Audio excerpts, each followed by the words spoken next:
আসসালামু আলাইকুম রহমতুল্লাহি ওয়া বারাকাতুহু। প্রিয় গাইস, সবাই কেমন আছেন? আশা করি সবাই ভালো আছেন, আমিও ভালো আছি।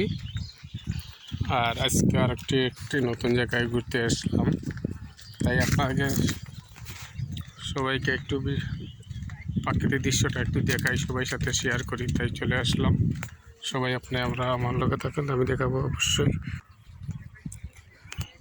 প্রাকৃতিক দৃশ্যটা কিন্তু সত্যি অসাধারণ, আমার কাছে খুবই ভালো লাগছে। তো আপনাদের কাছে কীরকম লাগবে অবশ্যই আপনারা সবাই দেখলেন, সম্পূর্ণ ভিডিওটা দেখে বলবেন।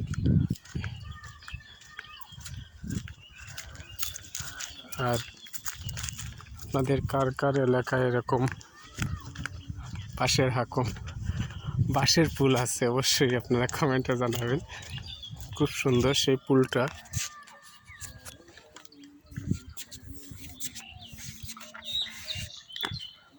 আমি একটু পার হয়ে গেলাম, আপনারা সবাইও কার এলাকাতে এরকম পুল আছে অবশ্যই বলবেন। জায়গাটা কিন্তু সত্যি কিন্তু খুবই অসাধারণ। এই দেখুন চতুর্দিকে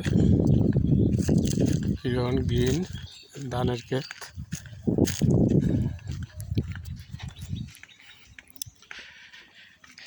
কিন্তু আমি এখানে কিন্তু গাড়ি চলাচল নেই, আমি হেঁটে হেঁটে প্রায় 2 কিলো জায়গা হবে হেঁটে হেঁটে আসছি। আর সেই জায়গাগুলো আমি আপনাদেরকেও দেখাচ্ছি, হেঁটে হেঁটে আসছি যেহেতু টাইম পাস করার জন্য, তাই ভাবলাম এই টাইমে একটা লং ভিডিও করে নেই আর আপনাদেরকেও দেখাবো সেই ভিডিওগুলো।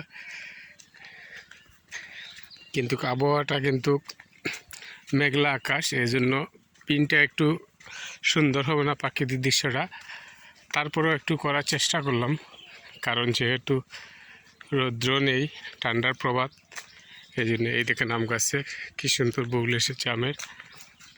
আর কয়েকদিন তো আমি এসে যাবে।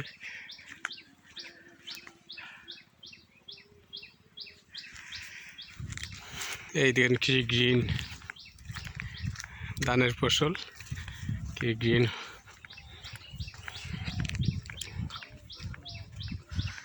তো বন্ধুরা, আপনারা যে সময় ঘুরতে যাবেন তো ওই সময় ভাববেন এই প্রাকৃতিক দৃশ্যটা একটু সবাইকে আমরা দেখাই, সেই দৃশ্যটা একটু ভিডিও করবেন সবাইও, খালি আমি দিনে যাই, যারাও আমরা ঘুরতে যাই অবশ্যই আমরা এরকম ভিডিও করার চেষ্টা করব সবাই। কারণ ঘোরাফেরা করলে তো অনেক কিছু শেখা যায়, দেখা যায়, মন মানসিকতা আপনার ঠিক থাকে। বন্ধুরা, আজকে মতো এই মতো বিদায় নেব, আমি অন্য একটা ভিডিও আপনাদের সাথে আবারও দেখা হবে। আল্লাহ হাফিজ, টাটা।